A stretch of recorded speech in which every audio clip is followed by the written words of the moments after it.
जो लोग जानते हैं ना इनको झूठ बोल रही है इंट्रोवर्ट नहीं है बताइए। जो सवाल ई बुक के लिए था वही सवाल मैं ऑडियो के रेफरेंस से आपसे पूछ रहा हूँ। क्या आने वाले टाइम ऐसा है कि बुक्स पीछे हो जाएंगी, ऑडियो आगे हो जाएगा? तुम ऐसा करो कि एआई के ये टूल्स ले लो और उससे थोड़ा सा ट्रेन करो अपनी कुछ स्टाइल डाल के और उससे आराम से किताबें लिखो। तो खतरा तो है क्योंकि आज मैं कर रही हूँ, हो सकता है कल ये कोई और करे। एक किताब का नाम है लव ड्रग, ठीक है, एक का नाम है आरएक्स, ठीक है। तो ये आपका जो इंस्पिरेशन है, कोई फार्मासिस्ट है कि कोई डॉक्टर है इन नामों के पीछे? इश्क तो दवाई है। इस पे एक शेर बोलूंगी कि इलाज अपना करवाते फिर रहे हो जाने किस किस से, इलाज अपना करवाते फिर रहे हो जाने किस किस से, मोहब्बत करके देखो ना मोहब्बत क्यों नहीं करते। मैं चाहती हूँ कि अच्छी से अच्छी प्रेम कहानी लिखूं और प्रेम को उसके एकदम खूबसूरत से रूप में अपने माध्यम से लोगों को देती रहूं। अगेन ये जो स्विच हुआ है, is it a market demand या इरा टाक एज अ राइटर खुद को चैलेंज करने की कोशिश कर रही थी? और being a writer, being a creative person, मैं बहुत ज़्यादा ओवर थिंकिंग से जूझती रहती हूँ या बहुत ज़्यादा इमोशनल हूँ या मेरे ये इश्यूज रहते हैं हमेशा से। तो खुद को समझाते समझाते कई बार लगा कि जिन चीज़ों से हम गुजर चुके हैं उनका समाधान ढूंढ चुके हैं, तो क्यों ना वो दूसरों से भी अपनी तरीके से शेयर किया जाए। अपने हाथ से ही अपने लिखे हुए का कत्ल करना बड़ा मुश्किल होता है। पूरा अपने हाथ आप रंग लेते हैं खून से, तो वो बड़ा मुश्किल है और वो आपको ही काम करना पड़ता है। तो वो कोई भी कैरेक्टर होता है तो आप ये नहीं बोल सकते कि एक कैरेक्टर से प्रभावित है, बहुत सारे कैरेक्टर्स होते हैं और फिर कुछ इमेजिनेशन होती है। बहुत सारी हर प्रोफेशन की लेडीज से मिलती रहती हूँ, बात करती हूँ, तो मुझे ये लगा कि हर किसी के अंदर एक अकेलापन भरा हुआ है, चाहे वो रिश्ते में अधूरापन हो, को मजबूर करेंगे कि आपकी बात मानी जाए, पर हम लोगों को प्यार करना नहीं सिखाया जाता। मुझे ऐसा लगता है अपने पर्सनल लेवल पे कि हम लोगों को सिर्फ कंट्रोलिंग सिखाई जाती है।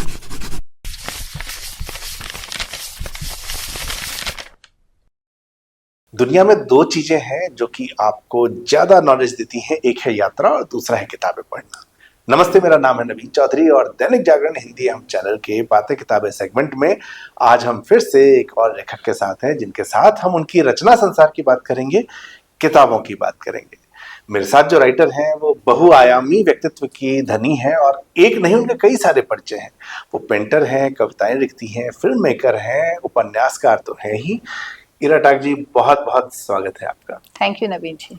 ये जो इतने सारे आपके हैं इंट्रो, जिसमें आप पोएट हैं, आपने कहानियां लिखी, उपन्यास लिखी, फिल्म मेकर भी हैं, पर इतने सारे इंट्रो में सबसे ज्यादा कौन सा इंट्रो आपको कनेक्ट करता है खुद के बारे में? मैं अपने आप को लेखक मानती हूँ, मैं राइटर हूँ और जहाँ तक एक रचनात्मक यात्रा की बात है तो ये सारी विधाएं जो आपने गिनाई, ये मुझे पसंद है। मुझे संगीत और फोटोग्राफी भी पसंद है, तो वो सारी विधाएं जाके फिल्म में मिल जाती हैं सारी विधाएं में। तो शायद फिल्म वाले क्षेत्र में मैं इसलिए आ गई, पर फिर भी अगर मैं अपने आप को सबसे बेहतर किसी चीज में एक्सप्रेस कर सकती हूँ तो वो लिखना है। अच्छा, शुरुआत कैसे हुई? राइटिंग पहले थी? क्योंकि इतनी सारी चीजें हैं, सब एक साथ तो नहीं हुआ होगा। सबसे पहले कौन सा आर्ट फॉर्म पिक किया आपने? मैं लिखती थी क्योंकि मैं बचपन से इंट्रोवर्ट हूँ और अकेली औलाद थी अपने पेरेंट्स की। तो जो लोग जानते हैं ना इनको झूठ बोल रही है इंट्रोवर्ट नहीं है बताइए। मैं इंट्रोवर्ट हूँ या एम्पीवर्ट कह सकते हैं। मैं हाँ, ये ठीक है। एक्सट्रोवर्ट और इंट्रोवर्ट मतलब एक साथ। तो मुझे हमेशा से लिख के एक्सप्रेस करना अच्छा लगता था और लेखन तो मैं करती ही थी, कुछ कुछ लिखती रहती थी, डायरी तो लिखती थी बचपन से। लेकिन कलाकार मतलब पेंटर में कैसे बनी वो एक अलग कहानी है। वो ये कहानी है कि मैं कई बार अपनी पेंटिंग्स फेसबुक पे डालती थी और मेरी किस्मत से कहिए या कह दीजिए कि एक इशारा होता है कुदरत का कि आप ये काम भी कर सकते हैं। तो मेरी पेंटिंग अमेरिका में किसी को पसंद आई और उसने वो खरीदी। तो 2011 की ये बात है। उसके बाद से मैं पेंटिंग में आई, लेकिन लिखना मेरे पहले से चालू था, लेकिन उस समय कोई किताब तब तक नहीं आई थी। तो 2012 से ही मेरी रचनात्मक यात्रा चालू हुई है। तो जो कविता संग्रह है इरा जी का, एक है अनछुआ ख्वाब, मेरे प्रिय, कैनवस पर धूप। इनके कहानी संग्रह है रात पहेली, कुछ पन्ने इश्क। उपन्यास है लव ड्रग, रिश्क एट इश्क, 24-36-01 और अभी हाल ही में आई है गुस्ताख इश्क। अच्छा, मुझे जहां तक ध्यान है, ये जब मैं इसको पढ़ रहा था तो मुझे याद आया, तो मैंने सुनी हुई है कहानी। जी, ये पहले स्टोरी टेल से जी। ऑडियो में आई हुई है और वहाँ का बेस्ट सेलर रहा था ये। उसके बाद अब ये प्रिंट में है 6 साल बाद। तो एक राइटर के तौर पे जब आप लिख रही हैं, आपने, क्योंकि ऑडियो स्टोरी आपने बहुत सारी लिखी है, मुझे याद है स्टोरी टेल पे मैंने काफी आपकी जी। ऑडियो स्टोरी सुनी है। तो एक राइटर के तौर पे जब आप कहानी लिखती हैं या उपन्यास लिखती हैं और एक ऑडियो स्टोरी लिखी जाती है, तो क्या फॉर्मेट डिफरेंट होता है, क्या तरीका डिफरेंट होता है, किस तरीके से चेंजेस आते हैं राइटर के तौर पे, मैं इसको समझना चाहूंगा। बिल्कुल, ऑडियो स्टोरी में फॉर्मेट काफी अलग होता है क्योंकि आपको हर बात डायलॉग के माध्यम से बतानी पड़ती है। वहां पे आप बहुत लंबा डिस्क्रिप्शन नहीं लिख सकते क्योंकि अगर जो सुनने वाला है वो बोर हो जाएगा तो हो सकता है नेक्स्ट स्टोरी पे शिफ्ट हो जाए। तो वहां पे आपको डायलॉग्स पे ज्यादा काम करना पड़ता है जो क्रिस्प होने चाहिए और काफी वोकल होती हैं मुझे लगता है ऑडियो स्टोरीज। जहाँ ये साहित्य की बात है या जब आप बुक फॉर्म में आते हैं तो उसमें थोड़ा सा हमारे पास ज्यादा बड़ा कैनवस हो जाता है कि आप लंबा डिस्क्रिप्शन दे सकते हैं। तो इसको जब मैंने कन्वर्ट किया तो काफी काटना छाटना पड़ा और थोड़ा काफी रीवर्क करना पड़ा इसमें। अच्छा, एक आप चूंकि मुंबई में है, उस इंडस्ट्री में हब में है, बैठी है यहाँ पर और सभी विधाओं में काम किया, जब ई बुक का टाइम था, जब किंडल इंट्रोड्यूस हुआ तो ये माना जाने लगा कि किताबें खत्म हो जाएंगी, ई बुक आएगा। जी। पर किताबें खत्म नहीं हुई। इनफैक्ट ई बुक ने उतनी ग्रोथ ही नहीं दी जितनी ग्रोथ की इसकी उम्मीद थी। बिल्कुल। ऑडियो के बारे में भी यही माना जा रहा है, क्योंकि ऑडियो का एक जो प्लस पॉइंट है वो ये है कि अगर मैं हिंदी बोलना जानता हूँ या कोई भी भाषा में बोलना चाहता हूँ, पढ़ने में सक्षम नहीं हूँ, सुनने में वो आसान है। दूसरा, आप घूमते फिरते, गाड़ी में चलते हुए कहीं भी सुन लीजिए, किताब पढ़ने के लिए बैठना पड़ता है। तो क्या आने वाला टाइम ऑडियो का होगा? जो सवाल ई बुक के लिए था वही सवाल मैं ऑडियो के रेफरेंस आपसे पूछ रहा हूँ। क्या आने वाला टाइम ऐसा है कि बुक्स पीछे हो जाएंगी, ऑडियो आगे हो जाएगा, या ऑडियो को भी वही स्ट्रगल करना पड़ जाएगा जो ई बुक्स को करना पड़ता है? मुझे लगता है कि ऑडियो तो आगे है अभी भी और आगे होता जाएगा क्योंकि मैं भी कई बार जैसे ट्रेवल कर रही हूँ या एक्सरसाइज कर रही हूँ तो मैं बहुत सारी चीजें सुनती रहती हूँ।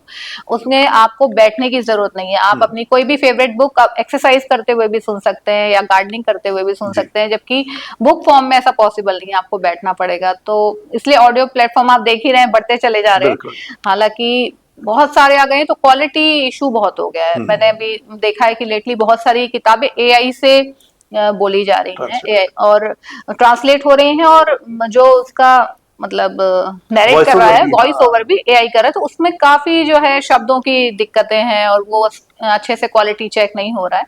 तो ये थोड़ा सा खटकता है, वरना ऑडियो फॉर्म मुझे लगता है आज की भाग दौड़ वाली दुनिया में बहुत अच्छा है। और अगर आपको सुकून चाहिए तो फिर तो किताबें हैं ही, वो पन्नों की खुशबू वो कानों के से नहीं आ सकती है। अच्छा, एआई तो राइटर भी हो गया है जी। तो ऐसा लगता है कि हम लोगों के लिए आने वाले टाइम में रिस्क है कि प्रकाशक ने कहा कि हो गया, वीरा टक के स्टाइल की किताब लिख दो और बुक्स आ रही हैं? जी, मुझे अभी कुछ दिन पहले ही बॉम्बे में मिल रही थी एक दोस्त हैं, उन्होंने ही सजेस्ट किया कि तुम ऐसा करो कि एआई के ये टूल्स ले लो और उसे थोड़ा सा ट्रेन करो अपनी कुछ स्टाइल डाल के और उससे आराम से किताबें लिखो। तो खतरा तो है क्योंकि आज मैं कर रही हूँ, हो सकता है कल ये कोई और करे, मेरा ही काम चुरा के, और ये हो ही रहा है, कितना सब चल रहा है। लेकिन फिर भी अगर मैं खुद राइटर के तौर पे देखती हूँ तो मुझे लगता है कि मैं एआई का अभी कभी सहारा नहीं लेना चाहती, अभी तक भी नहीं लिया। जैसे मोबाइल आए तो हमारी याद करने की क्षमता कम हो गई, अगर हम एआई की पूरी तरह डिपेंड हो जाएंगे तो मुझे लगता है क्रिएटिविटी भी खत्म हो जाएगी क्योंकि हमें सब कुछ पका पकाया मिल जाएगा, फिर हम सोचेंगे भी क्यों। तो मैं तो यही कोशिश करूंगी कि जब तक हो सकता है मैं खुद ही सोच के लिखूं, भले ही उस बुक को लिखने में मुझे 2 साल लगे, हो सकता है एआई वो 2 महीने में 1 महीने में लिख के दे दे, लेकिन कोशिश तो यही है कि अपने आप को बचा सकूं, अपना दिमाग बचा सकूं। अच्छा, आपकी एक किताब है, मैंने आपकी किताब के बारे में पोस्ट भी लिखी थी पहले और मैं उस सवाल को आज मुझे मौका मिला कैमरे में पूछने का। एक किताब का नाम है लव ड्रग, ठीक है, एक का नाम है RX, ठीक है, RX, ये सारा जी डॉक्टर वाला है, तो ये आपका जो इंस्पिरेशन है, कोई फार्मासिस्ट है कि कोई डॉक्टर है नामों के पीछे? वो एक्चुअली मैं खुद डॉक्टर बनना चाहती थी पर बन नहीं पाई, लेकिन काफी कुछ आधा डॉक्टर तो मैं हूँ, तो वो ही अपना ज्ञान शायद वहां निकालती हूँ कि कुछ करा जाए। एक आइडिया, क्योंकि ऑडियो में भी है, आप तो ये आइडिया नहीं आया कि यार वो रात को जो रेडियो पे आता है लव गुरु का शो वही कर दिया जाएगा? बिल्कुल कोशिश तो है करने की। कभी मौका मिला और करूंगी। दूसरा, ड्रग, लव ड्रग इसलिए रखा था, आपने वो लिखा भी था जी।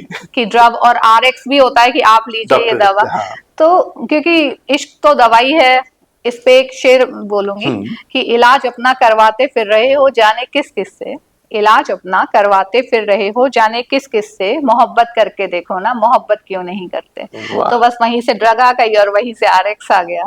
नहीं, मैंने कोशिश की थी, फिर बीवी ने बहुत मारा। मैंने उसको समझाया था कि देखो, राइटर के जीवन में दर्द होना चाहिए। दर्द होना हाँ, चाहिए। तो उसने कहा मैं देती हूँ तुमको। अच्छा, एक जो आपकी स्टोरीज जितनी भी हैं, गुस्ताख इश्क की हम बात करें, जी। या इससे पहले कुछ पन्ने इश्क आई थी, उसमें भी लव स्टोरीज ही थी प्राइमरी, जो कहानी संग्रह आपका था। तो प्रेम जो है, इवन ऑडियो स्टोरीज जितनी मुझे याद है, जी। प्राइमरी आपका थीम हमेशा प्रेम रहा है। जी। तो ये कोई चॉइस सायास है, या कोई खास रीजन की इस थीम के ऊपर ही आपने सबसे ज्यादा लिखा है? और ऐसा मैं इसलिए पूछता हूँ, मार्केटिंग वाला आदमी ना, तो मुझे लगता है कि ये सबसे ज्यादा बिकता है। तो ये जी। कहीं थॉट है, या फिर ये सब्जेक्ट ही हमेशा आकर्षित करता रहा? आकर्षित तो करता रहा है, क्योंकि एक होता है ना कि मुझे जिंदगी में जो कुछ भी अच्छा है उसमें वो प्यार की वजह से खूबसूरत है, चाहे वो प्यार आपके काम के लिए हो, चाहे आपका किसी के लिए भाव हो। तो वो खूबसूरती जो आती है जीवन में वो प्रेम से आती है, और मुझे हमेशा से प्रेम पे बहुत विश्वास रहा है। भले ही आप दुनिया में धोखे खाएं, फिर भी वो विश्वास बना रहना चाहिए। तो इसीलिए मैं कहानियां लिखती गई, और पसंद लोग करने लगे तो फिर एक वो प्रेशर भी आ जाता है कि आप टाइट हो जाते हैं कि आपको यही लिखना है। हालांकि मैंने स्टोरी टेल के लिए किलर ऑन हंट लिखी है, जो कि थ्रिलर है, और जो मेरा अभी एक नया उपन्यास आया प्रभात प्रकाशन से, ट्रीटी ऑफ साइलेंस, वो हॉरर है, हॉरर और थ्रिलर है, पर उसमें भी कहीं ना कहीं प्रेम कहानी तो है ही। तो तो मैं ये चाहती हूँ कि अच्छी से अच्छी प्रेम कहानी लिखूं, और प्रेम को उसके एकदम खूबसूरत से रूप में अपने आए। माध्यम से लोगों को देती रहूं। अच्छा, ये एक सवाल था मेरा, आपने पर आंसर में उसको दिया कि एक तो जब इतनी सारी प्रेम के ऊपर कहानियां किताबें आई, फिर उसके बाद एक तो आपकी आती है सेल्फ हेल्प बुक, जी। खुशियों के खजाने की चाबी, जी। और दूसरी आती है ट्रिटी ऑफ साइलेंस, जो कि हॉरर है। अगेन, ये जो स्विच हुआ है, is it a market demand, या इराटाक एज अ राइटर खुद को चैलेंज करने की कोशिश कर रही थी? क्योंकि हॉरर स्टोरीज की भी, आप मुंबई में है, आप फिल्म राइटिंग से जुड़ी हुई हैं, तो वहां पर इसकी डिमांड भी इन दिनों खूब ज्यादा है।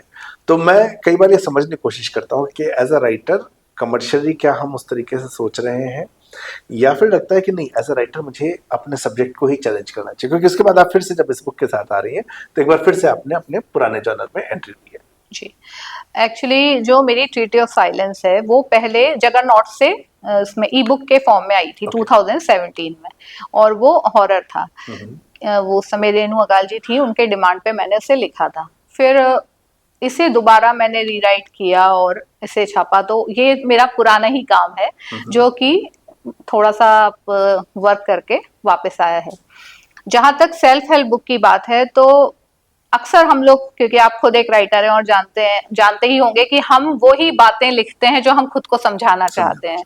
और being a writer, being a creative person, मैं बहुत ज्यादा ओवर थिंकिंग से जूझती रहती हूँ, या बहुत ज्यादा इमोशनल हूँ, या मेरे ये इश्यूज रहते हैं हमेशा से। तो खुद को समझाते समझाते कई बार लगा कि जिन चीजों से हम गुजर चुके हैं, उनका समाधान ढूंढ चुके हैं, तो क्यों ना वो दूसरों से भी अपनी तरीके से शेयर किया जाए। तो इस तरह की टू हैप्पीनेस, मैं कुछ आर्टिकल्स लिखती थी अपनी दोस्त की वेबसाइट के लिए, की टू जिंदगी के नाम से, तो वहीं से एक दिमाग में आया, और तब ये सेल्फ हेल्प बुक आई। और अब शायद आगे भी लिखूं मैं कुछ फॉर हीलिंग और फॉर फॉरगिवनेस, इस तरह से सोचा है, क्योंकि हम खुद को समझाते समझाते ही दूसरों को हाँ, समझाते हैं। समझाते हैं। तो इस तरह है, और बाकी जो मूल है, इश्क तो है ही, तो वो चल रहा है। अच्छा, ये जो अभी बुक और भी है, किताबें हैं लाइन में। इस बुक को आपने जैसे ट्रीटी ऑफ साइलेंस का क्या क्या आपने चेंज किया, ये भी जो है ऑडियो से उसके बाद उपन्यास के रूप में आती है। जी। तो कोई राइटर बनना चाहता है जिसने ऑडियो स्टोरी लिखी है, एक तो आपने बताया कि फॉर्मेट अलग है, लेकिन जब उसी बुक को प्रिंट फॉर्मेट में डाला है, तो दो सवाल पूछना चाहूंगा कि क्या वैसे के वैसे ही जैसे ऑडियो में था, क्या उसी तरीके से किताब आ जाती है, या आप उसको चेंज करते हैं तो उसमें फिर क्या ध्यान रखने वाली चीजें हैं? और दूसरा, आपकी ऑडियो बुक है, कितना आसान है उसको छपवाना फिर प्रिंट में? क्या उसके पीछे कोई राइट से कुछ इस तरह के इश्यूज आते हैं? जी, पहले तो एडिटिंग की मैं बात बताऊं कि इसे जब मैंने चेंज किया तो बहुत ज्यादा मेहनत लगी, क्योंकि एक तो शब्द बहुत थे, तो करीब इसमें 12-15 हजार शब्द मुझे काटने पड़े, और अपने हाथ से ही अपने लिखे हुए का कत्ल करना बड़ा मुश्किल होता है। पूरा अपने हाथ के हाथ आप रंग लेते हैं खून से, तो वो बड़ा मुश्किल है, और वो आपको ही काम करना पड़ता है, क्योंकि आपको मालूम है कि कौन सा सीन आप निकाल देंगे तो ज्यादा फर्क नहीं पड़ेगा। पहले तो ये काम था कि इसे क्रिस्प करना है, जी। क्योंकि 80,000 वर्ड्स की बुक बहुत बड़ी हो जाती है। और उसके बाद जब आप डायलॉग के फॉर्मेट होता है उसे थोड़ा सा प्रिंट के हिसाब से चेंज करना पड़ता है, तो काफी चीजें थी, वो करना पड़ा। और क्योंकि एज इट इज भी जो लोग छाप देते हैं तो पढ़ने में उतना मजा नहीं आता है। मैंने देखा है कि कई लोग ऑडियो बुक्स को एज इट इज भी छाप रहे हैं, पर उसमें फिर वो बात नहीं आती है। जो आप इसे आप जब पढ़ेंगे तो आपको लगेगा कि हाँ, ये प्रिंट के लिए ही लिखी गई है। दूसरा ये है कि जैसे छपवाना तो यही प्रोसेस है, पता है आपको, पिच करो और छपवाओ। लेकिन ये बुक क्योंकि बहुत अच्छी चली थी तो इसके लिए खुद ही चला के रिश्ता आया आगे से। तो मैं मानती हूँ कि ये मेहरबानी रही है कि मेरी सारी बुक्स के राइट्स अपने आप लोगों ने मांगे। तो ये नहीं, राइट्स मैं ये समझना चाहता था कि राइट्स जो है क्या वो जिन्होंने ऑडियो बुक बनाई वो रखते हैं? जी जी, हाँ, हाँ। ये ऑडियो स्टोरी टेल के साथ राइट थे, पर वो उन्होंने काफी सपोर्ट किया और मुझे राइट दे दिया। हालांकि उन्होंने पहले था कि 50% वो लेंगे, लेकिन बाद में उन्होंने सब कुछ छोड़ दिया और मुझे ही दे दिया। तो अगर आप राइटर होना चाहते हैं तो राइट्स को साइन करते हुए जरूर ध्यान रखें। इसलिए मैंने जानबूझ के सवाल इरा जी से पूछा ताकि हमें इसका भी अंदाजा लगे। अब मैं आऊं लेटेस्ट बुक पे, गुस्ताख इश्क। इसका जो कैरेक्टर है मिताली का, मैं आपको दर्शकों को पहले ये बताऊं कि इसकी जो कहानी है मिताली बनर्जी की कहानी है, जो कि एक इंग्लिश डेली में जर्नलिस्ट है। अराउंड 35 ईयर्स की उसकी एज है। अपनी मैरिड लाइफ में अभी डिस्टर्बेंस है और उनका एक अफेयर शुरू होता है एक बिजनेस टाइकून से जिसका नाम है Ronit Patel. He is around 54 years और उनका एक बेटा भी है। उसके बाद कहानी में क्या क्या होता है ये तो मैं नहीं बताऊंगा, क्योंकि फिर आप किताब में क्या पढ़ोगे, तो किताब आप पढ़िए। लेकिन मिताली का जो कैरेक्टर है इसमें कई सारे शेड्स हैं उसके। करियर ओरिएंटेड है, विद्रोही है, कंफ्यूज्ड है। तो ये जो सारे इमोशंस हैं, ऐसे इमोशन हम आसपास में देखते हैं जी। आपके पास जब भी आप कहानियां लिख रही हैं। ये जो सारे कैरेक्टर्स हैं आपके, इसमें कितनी कल्पना रहती है और कितने ये आपके आसपास के कैरेक्टर्स से उठाए हुए होते हैं? या मिताली का, बाकी की भी बताइएगा, मिताली का स्पेशली कि क्या ये भी किसी से इंस्पायर्ड है या पूरी कल्पना है? करेक्टर्स जो जो भी हम सोचते हैं, जी। मतलब कॉन्शियस से ज्यादा सबकॉन्शियस माइंड का उसमें असर होता है। और हाँ। हम इतनी कहानियां सुनते हैं, आसपास देखते हैं, तो वो कोई भी करेक्टर होता है तो आप ये नहीं बोल सकते कि एक करेक्टर से प्रभावित है। बहुत सारे करेक्टर्स होते हैं और फिर कुछ इमेजिनेशन होती है। और जैसा होता है कि हम लोग अपने जो प्रोटैगनिस्ट को हमेशा एक हीरो के रूप में देखना चाहते हैं, तो उसी तरह कोशिश मैंने यही की है कि मिताली हमेशा ही स्ट्रांग रहे, चाहे कैसे भी हो, वो जो भी कर रही है उसे जस्टिफाई करना। तो मैंने यही कोशिश की है कि उसे जस्टिफाई करूं। तो बहुत सारी, क्योंकि मैं खुद एक राइटर हूं और ह्यूमन इमोशंस को हम लोग देखते हैं, जानते हैं, मिलते हैं लोगों से आसपास। बहुत सारी हर प्रोफेशन की लेडीज से मिलती रहती हूँ, बात करती हूँ। तो मुझे ये लगा कि हर किसी के अंदर एक अकेलापन भरा हुआ है, चाहे वो रिश्ते में अधूरापन हो या काम में। ठीक है, पैसा है, सब कुछ है, लेकिन एक खालीपन है, एक इमोशनल खालीपन है, और वो उससे जूझ रही हैं। लेकिन वही मैंने उनका खालीपन पूरा करने की कोशिश की है मिताली के रूप में, कि वो उस खालीपन को भरने के लिए आगे बढ़ती है, हिम्मत करती है, और लोग क्या कहेंगे ये सोचना छोड़कर वो अपनी तलाश में आगे बढ़ती है और बड़े फैसले लेती है। और या कहें कि अपने बागी तेवर है उसके, कि वो अपने पेरेंट्स की भी नहीं सुन रही है या किसी की नहीं सुन रही है, उसे जो सही लग रहा है वो कर रही है। तो ताकि वो अगर सही भी है तो वो जिम्मेदार है और गलत भी है तो वो जिम्मेदार है, वो अपने जीवन के फैसलों के लिए खुद जिम्मेदार है। बिल्कुल। अच्छा, इसमें प्रेम की तो खैर ये आपने इसमें लिखा भी है एक जगह पर कि प्रेम की कोई उम्र की बात नहीं होती, कोई सीमा नहीं होती। लेकिन एक सवाल जो संभवतः फेसबुक फेमिनिस्टों को बुरा लगे लेकिन अक्सर ऐसी कहानियों में हमने ये देखा, क्योंकि जब प्रेम की बात है, एक इमोशनल, जब अपनी मैरिड लाइफ के अंदर उसको समस्या आ रही है, अटैचमेंट नहीं है, डिटैचमेंट हो चुका है, आप निश्चित तौर पे हमें एक ह्यूमन के तौर पे हमें कोई ना कोई इमोशनल अटैचमेंट चाहिए। अक्सर ये अटैचमेंट अपने से ज्यादा सफल व्यक्ति के साथ ही क्यों होता है? रोनित जिसकी एज बहुत ज्यादा है, सफल बिजनेस टाइकून है, और इतनी दुनिया सबने देखी है, कम से कम वो जिस लाइन में है उस इंडस्ट्री में उसने भी देखा है कि ऐसे लोगों के लिए ये अफेयर्स जो है ये टाइम पास होते हैं जी। तो ऐसे में आप उसी जगह पर एक बार फिर से इमोशनली हर्ट होने पहुंच जाते हैं। और बहुत सारे केसेस में मैंने ये रियल लाइफ के केसेस में मैंने देखा कि प्रायः जिसको चुना गया वो एक सफल व्यक्ति है और सफल व्यक्ति के लिए आप टाइम पास है। तो वहां पर जो है वो इमोशनली हर्ट होने का जो एक हीलिंग के लिए कोई महिला गई थी वो उल्टे ज्यादा हर्ट होके वापस आती है, और एक उम्र के ऐसे दौर में जहां शायद संभावना और कम हो जाती है जी। कि आप किसी पे भरोसा करें। तो एक कैरेक्टर्स को इस तरीके से जब बुना गया है, और तो एक तो मैं उसको जानना चाहूंगा, दूसरा कि आप इस बात को मानती हैं कि प्रायः जो है कहीं न कहीं महिलाओं के अंदर, क्योंकि हमने ये बचपन से, जब मैं आपकी इस किताब को पढ़ते हुए सवाल में खुद से भी पूछ रहा था, क्योंकि सवाल में बना रहा हूँ, तो मुझे लगता है कि सवाल के पीछे मेरा रीजन भी निकल के आना चाहिए। तो मुझे खुद को एक जवाब ये मिल रहा था कि क्या ऐसा है, क्योंकि मेरे पास अनुभव यही है कि उन्होंने सफल लोगों को देखा।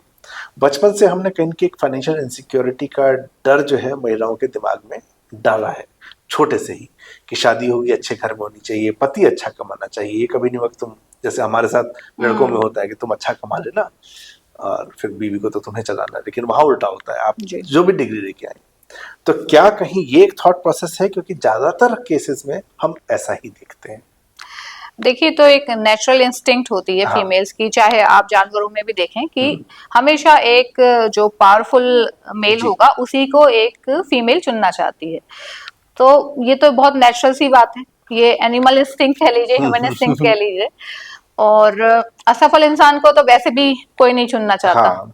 अगर चुन भी लिया तो फिर बाद में वही होता है कि आप कामयाब नहीं हो या वो। तो ये तो बहुत नेचुरल सी चीज है कि आप अपने से बेहतर को ही चुनना चाहते हैं या अपनी बराबरी के इंसान को ही चुनना चाहते हैं। अपने से लोअर को तो मेल भी अगर किसी मतलब किसी लड़की को या लेडी को चुनते हैं तो वो भी देखते हैं कि वो इंटेलिजेंट हो, सुंदर हो। ऐसा बहुत कम होता है कि आम साधारण सी लड़की को चुन लिया जाए या उसमें कोई बहुत खूबियां हो। तो मैं तो यही रीजन मानती हूँ कि अपने से बेहतर को चुनना। और जहां तक फाइनेंशियल सिक्योरिटी की, तो वो तो खुद ही अर्न कर रही है, लेकिन नहीं, इसके बावजूद भी, इसके बावजूद भी इसलिए क्योंकि जैसे मैंने बोला कि हमारे सबकॉन्शियस माइंड से ज्यादा हमारा मतलब कॉन्शियस से ज्यादा सबकॉन्शियस माइंड काम करता है, और कहीं ना कहीं वो सारी चीजें हमारे माइंड में बैक ऑफ द माइंड रहती ही हैं। तो हम जो बोलते हैं कि बिना रीजन के, तो ऐसा बिना रीजन के कुछ भी नहीं होता है, उसके पीछे भी रीजंस होते हैं जो हम कॉन्शियसली शायद स्वीकार नहीं कर पाते हैं कि नहीं, मेरा प्यार तो बिना लालच का है, अनकंडीशनल है। पर मुझे नहीं लगता कि अनकंडीशनल कुछ होता है। हाँ, कंफर्ट जोन जरूर होता है कि जैसे मिताली और रोनित के बीच में 21 साल का फासला है, फिर भी रोनित बहुत एनर्जेटिक है और लाइवली है, हैप्पी गो लकी टाइप है, तो उनकी केमिस्ट्री अच्छी बनती है। तो मेन मैं मानती हूँ कि केमिस्ट्री भी जरूरी है आपस में। सिर्फ कोई पैसे वाला है, आप इस आधार पे उसे नहीं चुन सकते, क्योंकि कई बार बहुत सारे पैसे वाले होके भी उन्हें अच्छे पार्टनर्स नहीं मिल पाते हैं या लड़कियां उन्हें नहीं चुनती हैं। तो उसके लिए एक मुझे लगता है कंप्लीट पैकेज होना चाहिए कि पैसे वाला होने के साथ इंसान समझदार हो, इंटेलिजेंट हो, वो सब हो, और वो गुण सारे मिताली को रोनित में मिलते हैं। तो इसलिए वो उसे चुनती है। और जब उसे लगता है कि उनके बीच में जो भी मिसअंडरस्टैंडिंग होती है तो उसके बाद वो अलग हो जाती है। वो अपने सेल्फ रेस्पेक्ट को चुनती है, वो बिल्कुल नहीं सोचती कि मैं किसी तरह समझौता कर लूं। तो मुझे लगता है कि ज्यादातर कोई भी अगर मजबूत औरत होगी तो यही फैसला करेगी, क्योंकि वरना कई बार ऐसा होता है ना कि आप बहुत स्मार्ट हैंडसम लड़का देखते हैं, पैसे वाला भी है और बढ़िया बॉडी वॉडी है, जिम वाले, लेकिन जैसे ही वो मुंह खोल के बोलना शुरू करता है जो बोलता है सॉरी, अगर सॉरी को सॉरी बोलेगे ना, उसी में लड़कियां कहती है नहीं भैया हमारे लायक नहीं है। तो वो सब चीजें जरूरी है, क्योंकि देखिए पैसे से आप एटिकेट्स और तमीज और संस्कार नहीं खरीद सकते, वो तो आपको सीखने ही पड़ेंगे। एजुकेशन नहीं खरीद सकते, इसलिए वो सब इम्पोर्टेंट है। तो पैसा भी इम्पोर्टेंट है, लेकिन साथ में चीजें सीखना भी इम्पोर्टेंट है। तो आपको कंप्लीट मैन बनने की जरूरत है, इस बात का ध्यान रखा जाए। अच्छा, इसी कहानी में एक ट्विस्ट आता है जब रोनित का बेटा माधव आ रहा है जी। और माधव जो है वो अपने ही फादर की गर्लफ्रेंड के ऊपर यौनिक हमला करता है। अब उसको हम वाइफ हो जाती है। हाँ। इसको हम रिलेशनशिप के अंदर देखा जाए तो ये बेटे के द्वारा सौतेली माँ के ऊपर ये हमला है। ये जब उसको पढ़ रहा था तो अनकंफर्टेबल था थोड़ा, और राइटिंग में इस तरह का अनकंफर्टेबल ट्रैक एकदम से जब वो चेंज होता है, उस ट्रैक को लिखना एज अ फीमेल कितना इजी, क्योंकि जब हम लिखते हैं तो पात्रों के साथ हम भी जुड़ते हैं। बिल्कुल। और आप तो पेंटर भी हैं, तो आप जब लिख रही बना रही हैं या लिख रही हैं, तो वो कनेक्शन आपका ऑटोमेटिकली जुड़ना शुरू होता है। तो इमोशनली कितना ट्रॉमेटिक होता है इस तरह के सब्जेक्ट को डील करना और इस तरह के ट्रैक को लेके आना, जहां पर कि हम उस चीज को डिस्क्राइब कर रहे हैं जो कि हम नहीं चाहते कि दुनिया में हो। जी। और वाकई ये काफी आपने सवाल पूछा है, सवाल भी मुश्किल है कि इस तरह का लिखना एक तरह से खुद जीना भी होता है। हम लोग रहते हैं और बचपन से ही बीइंग एज अ फीमेल हमें कई बार ऐसे लोगों का सामना करना पड़ता है जो हमें गलत तरीके से छू दें या गलत तरीके से देख रहे हैं, गलत कमेंट कर दें, तो वो गलत टच भी आपको बहुत बुरा लगता है और काफी समय तक आप उस चीज से छूट नहीं पाते हैं। तो ये जिस इंसान पे आप ट्रस्ट करते हो या सोचते हो, जैसे मिताली, वो उसके हस्बैंड का बेटा था और उनकी अच्छी बॉन्डिंग भी हो गई थी, उसे लगता था कि इसने मुझे एक्सेप्ट करा है और हम भले ही वो मुझे ना माने पर हम लोग एक फ्रेंडली अच्छे रिलेशनशिप में हैं। और जब ऐसा इंसान आपके ऊपर इस तरह का हमला करे तो वो बहुत ही पेनफुल होता है। तो वो एक ट्रॉमा तो मिताली के लिए था ही, और उसे लिखते समय मुझे भी काफी ज्यादा मतलब पेन फील हुआ। और मैं महसूस करती हूँ कि जो रेप विक्टिम्स होते हैं, हालांकि वो बच गई, लेकिन जो इस तरह के विक्टिम्स होते हैं उनके कितना ज्यादा उन्हें ट्रॉमा फील करते हैं। और सोसाइटी, अभी पिछले दिनों ही बात हो रही थी, मतलब इस बात को घुमाती हूँ कि एक जयपुर में एक बार कोई कांड हुआ था, बांग्लादेशी किसी घर में घुस गए थे और उसमें सबको बांध दिया था और लेडी के साथ रेप करा था। तो जो मेरे मिलने वाले ही बोल रहे थे कि वो लेडी तो बड़े उससे घूमती है, मतलब खुले घूमती है, उससे तो कुछ भी नहीं है। तो मुझे ये बात इतनी ज्यादा फील हुई कि अगर उस लड़की के साथ गलत हुआ तो क्या उसे मुंह छुपा के बैठ जाना चाहिए। और ये जब बातें आपके अपने ही मतलब दोस्त जानने वाले करते हैं तो आपको बहुत अफसोस होता है कि क्या सोच है इनकी, किसी अगर कोई किसी हादसे का शिकार हो गया तो उसे क्या मुंह छुपा के बैठना चाहिए। तो ये सब चीजें जब आप लिखते हैं और एक तरह से आप जी रहे होते हैं तो लगता है मुश्किल तो है, क्योंकि यहाँ पे विक्टिम को ही आप अपराधी घोषित कर देते हैं कि इसने गलत किया है। तो वही मिताली के साथ हुआ कि इसके हस्बैंड ने उसकी बात नहीं मानी। अच्छा, इस किताब में ट्रस्ट जो है वो कई स्तर पे टूटा है जी। और रिश्ते जो है ना वो, मतलब भरोसे की जब हम बात करते हैं तो ट्रस्ट हमेशा आप रिश्ते में ही करते हैं। और या तो उम्र का भी फासला था, तो इसमें ट्रस्ट और ज्यादा बढ़ जाता है, क्योंकि हम ये मानते हैं जिसकी उम्र ज्यादा है वो ज्यादा अनुभवी है और आप उसके हर फैसले पे भी अनुभव करना भरोसा करना शुरू करते हैं, जो कहीं ना कहीं चीजों को तोड़ता है। अब जब मैं ट्रस्ट के इस फैक्टर को देख रहा था तो रिश्ता जो है वही ट्रस्ट है, और जहां रिश्ता है वही ट्रस्ट टूट भी रहा है जी। तो एज मतलब मैं जब इस पूरी चीज को सोच रहा था तो मेरे को ये समझ नहीं आ रहा था कि मैं सवाल आपसे इस पर क्या पूछूं, लेकिन ये प्रश्न कहीं ना कहीं घूमता है कि उस ट्रस्ट को मैं देखूं कैसे, क्योंकि रिश्ते के अंदर ही ट्रस्ट है और वहीं से ट्रस्ट टूट भी रहा है। तो हम ट्रस्ट करें नहीं करें, एज अ ह्यूमन हम अपने आप को कहाँ से बचा के चले। मैं नहीं जानता मेरा सवाल स्पष्ट है कि नहीं है, लेकिन मैं भरोसे और रिश्तों के ऊपर आपसे आपके व्यूज जानना चाहता हूँ, अगर मैं इसको सिंप्लीफाई करूँ तो। सवाल वाकई में मुश्किल है, क्योंकि हम लोग जब बड़े होते हैं तो हमें शायद रिश्तों के बारे में समझाया नहीं जाता। हमें या तो कंट्रोल होना सिखाया जाता है या कंट्रोल करना सिखाया जाता है। जब छोटे होते हैं तो बोला जाता है कि बात मानो, और बड़े होते हैं तो अगर आप पावरफुल है तो आप अपने से छोटों से को मजबूर करेंगे कि आपकी बात मानी जाए। पर हम लोगों को प्यार करना नहीं सिखाया जाता। मुझे ऐसा लगता है अपने पर्सनल लेवल पे कि हम लोगों को सिर्फ कंट्रोलिंग सिखाई जाती है, और वो चीजें बाद में, क्योंकि असली दुनिया बहुत अलग है। कंट्रोल औरतों से हमेशा उम्मीद की जाती थी शुरू से कि सबमिसिव रहो, दबके रहो, त्याग करो। और मुझे लगता है कि पहले रिश्ते शायद इसीलिए ज्यादा बचते थे कि औरतें सबमिसिव ज्यादा थी, और या फिर क्योंकि वो जॉब नहीं करती थी और आर्थिक रूप से मतलब निर्भर होती थी अपने पति पे, घर वालों पे।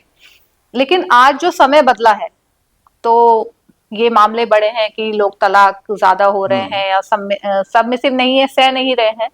और यहीं पे ट्रस्ट की बात आती है ऐसा नहीं है कि एक्स्ट्रा मैरिटल अफेयर पहले नहीं होते होंगे, पहले जमाने में तो और लोग ज्यादा बीवियां रखते थे, या अपने राजा रानी वाले काल में जाएं, लेकिन तब वो सबमिसिव थी क्योंकि उनपे कोई ऑप्शन नहीं था। पर आज जो है अगर कुछ मालूम पड़ता है तो झगड़े हो जाते हैं, लोग एक दूसरे को छोड़ भी देते हैं। तो ट्रस्ट का मामला तो ऐसा है, मुझे लगता नहीं कि ट्रस्ट किसी पे भी करना चाहिए। ये और बड़ा ट्रिकी है ये। क्योंकि जहां आप नहीं, मैंने खुद ये महसूस किया है कि जहां आप ट्रस्ट करते हो फिर वो ट्रस्ट टूटता है तो आप बहुत दुखी होते हैं। नहीं, तो पर एज ए कोशिश ह्यूमन, फिर भी आपको करना ही पड़ेगा।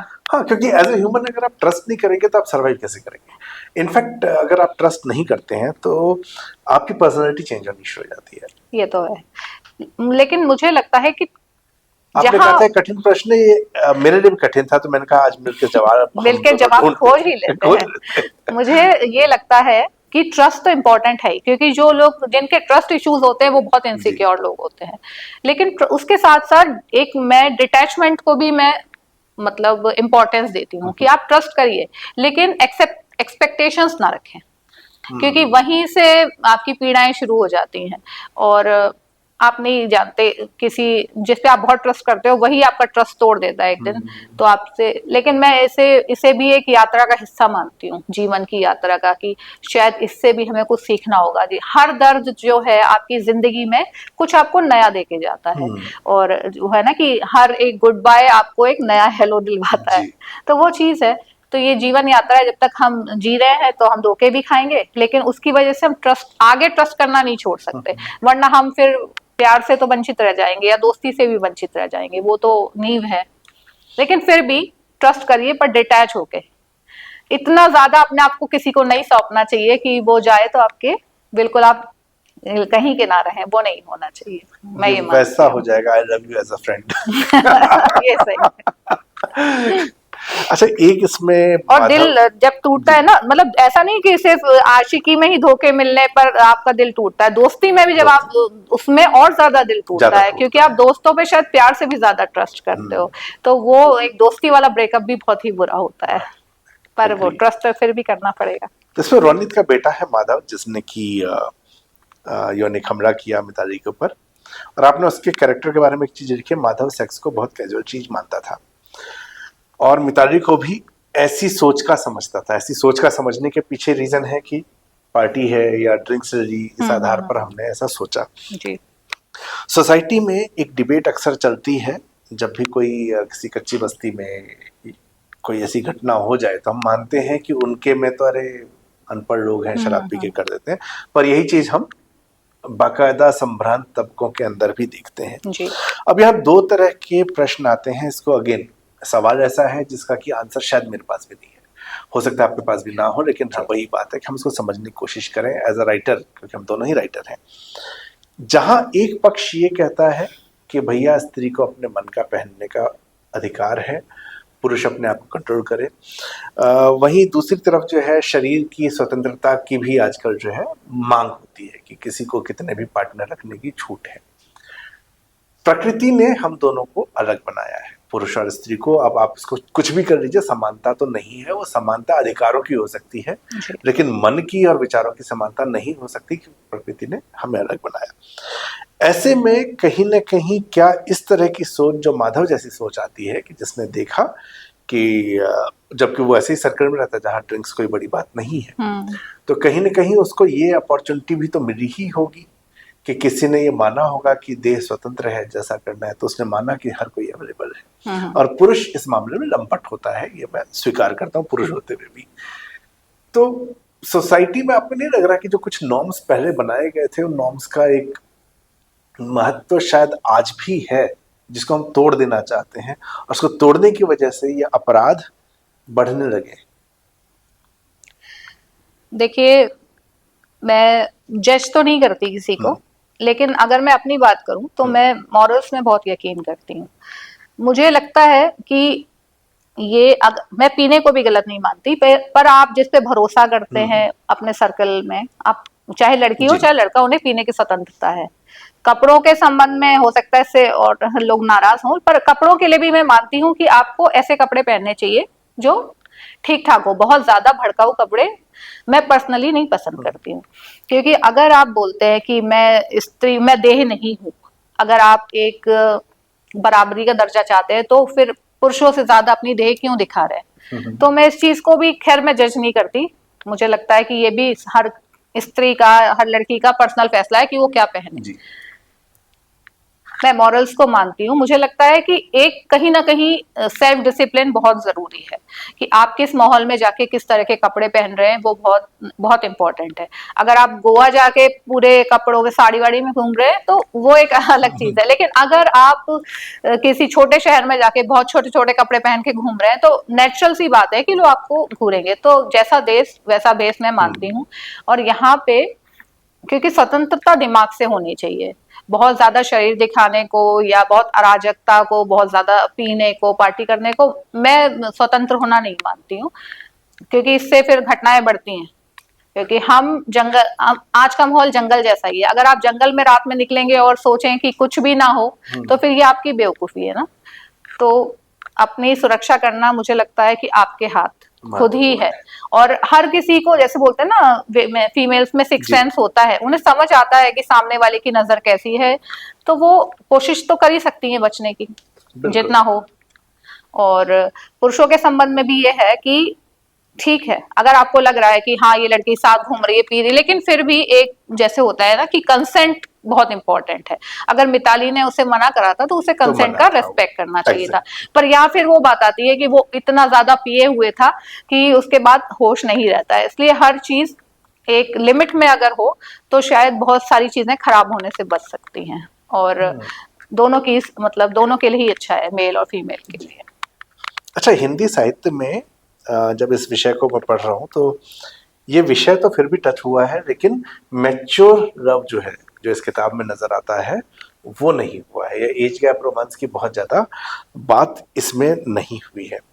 तो ये जो स्पेशली हिंदी लिटरेचर की, क्योंकि आप साहित्यकार हैं तो उसके ऊपर सवाल हम पूछेंगे कि क्या हिंदी लिटरेचर अभी भी इस तरह की स्टोरीज को टेढ़ी नज़र से देखता है। क्योंकि मैं जब से आया तब से मैं देखता हूँ कि अक्सर एक खांचे में बांधने की कोशिश होती है कि कहानी यही है, सामाजिकता, प्रेमचंद की सामाजिकता हर दूसरी कहानी में निकल के आ जाती है। जी। तो क्या इस तरह के जो थीम्स हैं, जहाँ पे आप एज गैप रोमांस की बात करें, मैच्योर लव की बात करें, इनको स्वीकार किया जा रहा है हिंदी के अंदर?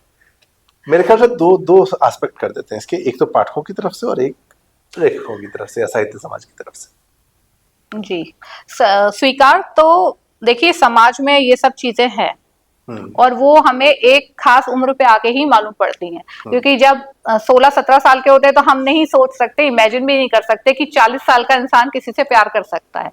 लेकिन जब खुद 40 साल की उम्र में आते हैं तब लगता है कि हाँ, इस उम्र में भी प्यार हो सकता है।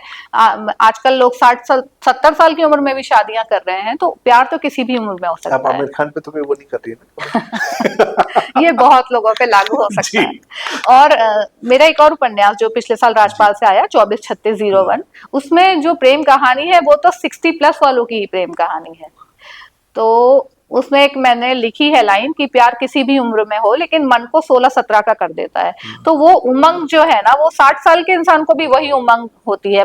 पर ये है कि शायद समाज के डर से या जो हमारे वो बने हुए हैं कि प्यार इसी उम्र में होना है, और वो जाहिर नहीं कर पाता, लेकिन उमंग आपको वही रहती है। क्योंकि प्यार का जो डोपामिन इफेक्ट होता है वो तो किसी भी उम्र में वही आपको असर देगा। अच्छा, एक जो है ना, मेरा एक मित्र है आशीष मिश्रा, उसने 2010 या 11 में एक पोस्ट लिखी थी। बाद में बहुत लोगों ने उस पोस्ट को कॉपी करके अपने सर में लिखा। वो पोस्ट ये थी कि लोगों को पता नहीं कैसे सच्चा प्यार मिल जाता है, मुझे सुबह उठने पर अपनी खोई हुई चप्पल नहीं मिल पाती है। तो ये जो सच्चा प्यार है, क्या ये वाकई होता है? ये ऐसा सवाल है जिसका जवाब मुझे लगता है सदियों से लोग ढूंढ रहे हैं और ढूंढते ही रहेंगे आगे आने तक। क्योंकि फिल्मों ने हमें पता क्या बताया, और कहानियों ने भी ये बताया कि प्यार एक ही बार होता है। प्यार खान भी बता के गए थे जी, प्यार एक ही बार होता है। नहीं, प्यार तो मुझे लगता है कि कई बार हो सकता है। जब तक आपको वो चीज मुकम्मल ना मिल जाए, आपकी तलाश रहती है। और कई बार आपने देखा ऐसा भी, कितना हम लोग देखते हैं कि किसी का साथी बिछड़ गया या छूट गया या डेथ हो गई, और वो हमेशा उस इंसान की याद में रहता है क्योंकि उसे लगता है शायद अब उस तरह का बंदा नहीं मिल पाए। तो प्यार तो होता है लेकिन बहुत रेयर होता है, क्योंकि प्यार के लिए एक तो आपको दिमाग नहीं लगाना पड़ता, और अगर आप ज्यादा हिसाब किताब लगाएंगे, ज्यादा बनियागिरी करेंगे, तो प्यार फिर वो नहीं हो सकता। प्यार में थोड़ा सा इंसान को बेवकूफ होना पड़ता है, और ऐसा बहुत कम लोग होते हैं। इसलिए मुझे लगता है कि ज्यादातर लोग प्यार को नहीं जी पाते हैं। और जब शुरू होता है तो प्यार हार्मोनल होता है, मैं ये मानती हूँ, क्योंकि किसी को आपने देखा, आपकी वेवलेंथ मैच की, आपका ऑरा मैच कर गया, फ्रीक्वेंसी, वो तो बहुत है कि कई लोग आपको देख के ही अच्छे लगते हैं और कई लोग कुछ भी नहीं बिगाड़ा तब भी वो बुरे लगते हैं। तो ये फ्रीक्वेंसी को तो मैं मानती हूँ। तो जहां आपकी फ्रीक्वेंसी मैच हो गई, और फिर जब आप साथ रहना शुरू करते हैं, एक दूसरे की आदतें जानना शुरू करते हैं धीरे धीरे, तब फिर वो असली प्यार होता है। जब आपको लगता है कि हाँ, मैं इसको बर्दाश्त कर सकता हूँ, इसके बुरे से बुरे रूप में भी, तब वो प्यार होता है। और होता है, पर कम होता है, पर होता है, मैं मानती हूँ। अच्छा, प्यार ये तो हम मानते हैं, दोनों इस पे एग्री करते हैं कि हाँ, एक बार से ज्यादा बार हो हाँ, सकता हो है। सकता है। लेकिन एक जो एस्पेक्ट होता है कि जो 16 साल का प्यार है, मतलब पहला प्यार होता है, 16 क्या 21 22 23 जब भी हुआ हो, वो आदमी नहीं बोल पाता। अगर हम मान लेते हैं मुकम्मल भी हुआ, अलग हो गए, दोबारा लाइफ में अगर वो मिलते हैं, वो मेरा मतलब है कि किसी से भी आपको फिर से प्यार होता है, तो क्या इंटेंसिटी प्यार की जो है, आपने चूंकि इतनी सारी इश्क के थीम पे लिखी है, सबसे ज्यादा इंटेंसिटी क्या पहले प्यार की ही होती है एज अ ह्यूमन इमोशन, या इंटेंसिटी कभी भी किसी भी समय ज्यादा वाली हो सकती है? मुझे लगता है कि प्यार तो हर बार पहली बार ही होता है। मैं ये मानती हूँ कि अगर मान लीजिए आपने एक बार प्यार किया और वो मुकम्मल नहीं हुआ, और अक्सर जैसे हम लोगों को सिखाया जाता है ना कि रिश्ते खींचते रहो खींचते रहो, और वो जब जब ही टूटते हैं जब वो बहुत ज्यादा टॉक्सिक हो चुके होते हैं। हम लोग इजीली रिश्ते नहीं तोड़ते, इस तरह तोड़ते हैं कि जब नफरत ही हो जाए एक दूसरे की शक्ल से, तभी रिश्ते टूटते हैं। तो जब वो रिश्ता इतनी बुरे उसमें खत्म हुआ, तो आपको वक्त लगता है दूसरे पे ट्रस्ट करने में। लेकिन अगर कुदरत मेहरबान हुई और कोई अच्छा इंसान आपकी जिंदगी में आया और आपको हील कर सका, तो मुझे लगता है उसका इमोशंस भी वैसे ही इमोशन होगा, वही हार्मोनल इफेक्ट देगा, वही आपको बटरफ्लाइज देगा, अगर वो दोनों तरफ से, दोनों एक दूसरे केयर कर रहे हैं। और अगर एक तरफा प्यार में है तो फिर एक इंसान इंतजार में ही मरता है, तो वो सफरिंग ज्यादा देता है। तो दोनों एक फ्रीक्वेंसी पे हो, तो मुझे लगता है चाहे वो 50 की उम्र में हो, चाहे 20 की उम्र में हो, वो वैसे ही इफेक्ट देगा। अच्छा, राइटर आपकी राय अलग हो सकती है, आपकी क्या राय है? नहीं, मुझे दूसरी बार अभी हुआ नहीं है। हुआ भी है तो मैं कैमरे में बता नहीं सकता। नहीं बता सकते। कॉन्फिडेंशियल। नहीं, मुझे ऐसा लगता है, मैंने जब इसको सोचा, कुछ कहानियां भी पढ़ी या कुछ लोगों के केस देखे, मुझे लगता है कि शायद वो पहला वाला मीठी याद की तरह तो रहेगा, लेकिन इंटेंसिटी अक्सर मैच्योर उम्र में अगर प्यार हुआ हो तो उसकी ज्यादा होती है। ऐसा मुझे लगता है, गलत हो सकता है क्योंकि पहला जो प्यार होता है, तो मुझे वो लगता है वो प्योरली हार्मोनल होता है। बाद में जब आप मैच्योरिटी में प्यार करते हैं, तो उसके साथ और भी फैक्टर्स जुड़ जाते हैं कि आपका करियर, काम, चीजें। और फर्स्ट जब बच्चे होते हैं 15-16 साल वाले, तो मुझे लगता है वो कुछ भी नहीं देखते होंगे, जाति धर्म। आजकल तो लोग वो सब देख के भी प्यार करते हैं, फिर वो पूरा प्लांट लव भी हो जाता है कई बार। बिल्कुल, मैं अपनी क्लास में सारी ब्राह्मण लड़कियों का लिस्ट बनाया था कि अब इनमें से मैं किसको प्रपोज करूं। ये मैंने 8th में किया था, फिर मैं कर नहीं पाया किसी को। और शायद आपको ये भी है कि आपको दूसरी बार नहीं हुआ या आप बताना नहीं चाहते, तो ये भी हो सकता है कि आपका जो पहला प्यार है वो ही बढ़िया फ्रीक्वेंसी में चल रहा हो, तो ये भी हो देखेगी मेरी, वो मुझे फिर से दर्द होगा, फिर दर्द के बाद मुझे एक बार प्रयास करना पड़ेगा। अच्छा, राइटर इरा टाक ने तो एक जर्नी की है, मिताली जी। लेकिन इरा टाक एज अ पर्सन, अगर मिताली आपकी दोस्त है, तो आप उसको रोनित के रिलेशन में जाने देती है? मुझे लगता है कि राइटर की दृष्टि से नहीं, दोस्त की दृष्टि से। आप हाँ, अच्छा, मतलब मैं एज अ ह्यूमन, वो आपकी सहेली है, हाँ, तो आप उस रिलेशन को कैसे देखती? मुझे लगता है जो प्यार में अंधे लोग होते हैं ना, आप उन्हें कितना भी रास्ता दिखाओ, वो जाएंगे उसी रास्ते पे जिन्हें उन्हें जाना है, और फिर जब वो ठोकर वोकर खा के वापस आ जाएंगे, तो तब आपको कंधा तैयार रखना चाहिए। आप उनको राय मत दो, ये मैंने अपने जीवन में देखा है, क्योंकि बहुत लोगों को राय दी और वो फिर बाद में आए, कंधा ले नहीं आए। इसलिए मैं कहती कि तुम्हें जो सही लगे करो, तुम करो, हम कंधा हमारा कंधा हम दे देंगे तुम्हें। चलिए, आखिरी साइड में 3-4 सवाल छोटे छोटे से, क्योंकि समझाने से फर्क नहीं पड़ता, वो एक्चुअली प्यार पागलपन जैसा होता है, उस समय आप नहीं समझा सकते। ठीक है, मैं अब आखिरी साइड में आया, 3-4 छोटे छोटे सवाल जी। एक ऐसी किताब जिसको आप कितनी बार पढ़ सकती हैं, आपकी खुद की नहीं होनी चाहिए, किसी और की, मेरी भी छोड़ देना, किसी और की। कितनी भी बार पढ़ सकती हैं? Many life many masters. क्या है उसकी थीम? वो पुनर्जन्म पे है और वो मतलब एक साइकाट्रिस्ट ने लिखी है, लड़की को हिप्नोटाइज करके उसके कई पिछले जन्म में ले जाता है। तो वो क्योंकि मेरे अनुभव का हिस्सा नहीं है और वो रियल स्टोरी वो बोलते हैं, तो ये सोचने पे मजबूर करती है। मेरे अनुभव का हिस्सा ना होते हुए भी मैं जानना चाहती हूँ इस चीज को, इसलिए वो अच्छी लगती है। एक ऐसी फिल्म जिसको कई बार देखा जा सके? Film the pursuit of happiness. अरे शाबाश। मैं रो दिया था उसको देखते हुए। बहुत, अब वो आपको इंस्पायर करती है कि आप जीरो पे भी हो तब भी उम्मीद मत छोड़ो आसमान की। बहुत बहुत इमोशनल और बहुत ही मोटिवेशनल मूवी है जी। इनफैक्ट। अच्छा, और वो भी रियल स्टोरी, एक्चुअली मुझे रियल अच्छा, स्टोरीज हाँ, मोटिवेट ओके। करती हैं। जी। अच्छा, कोई ऐसी मूवी बॉलीवुड की जो बनी है और चूंकि आप फिल्म मेकर भी हैं, आपको लगता है कि यार ये मुझे बनानी चाहिए थी तो इससे बेहतर बनती? ये रिस्क है मुंबई में रह के आंसर देना। सोचना पड़ेगा।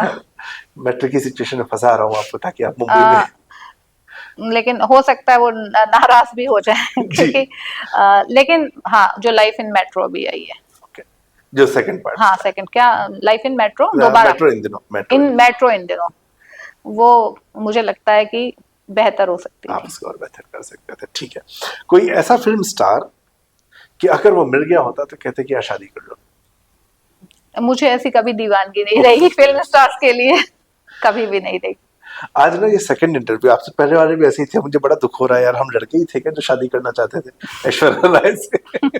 मतलब मुझे अच्छे लगते थे, हाँ, जैसे मुझे शाहरुख खान अच्छा लगता था, जी, लेकिन कभी ऐसी दीवानगी मेरी किसी के लिए भी नहीं रही कि किसी के पोस्टर लगाए हो रूम जी। में, जब करते थे लोग, तो मैं फैन कभी भी नहीं रही किसी की। अच्छे सभी लगते थे, थोड़े थोड़े ठीक है, सब अच्छा है। आखिरी सवाल, दुनिया या देश का कोई एक शहर जहां आप नहीं घूमी है पर घूमना चाहती है? दुनिया का, दुनिया मैं या देश का भी चलेगा, हमारा देश भी सुंदर है। यहाँ इंडिया में मैं केरला जाना चाहती हूँ और बाहर में जाना चाहती हूँ जहाँ एस्किमोस रहते हैं, वाह, इग्लू में रहना चाहती हूँ। ठीक है। अब लास्ट, अगली किताब कौन सी?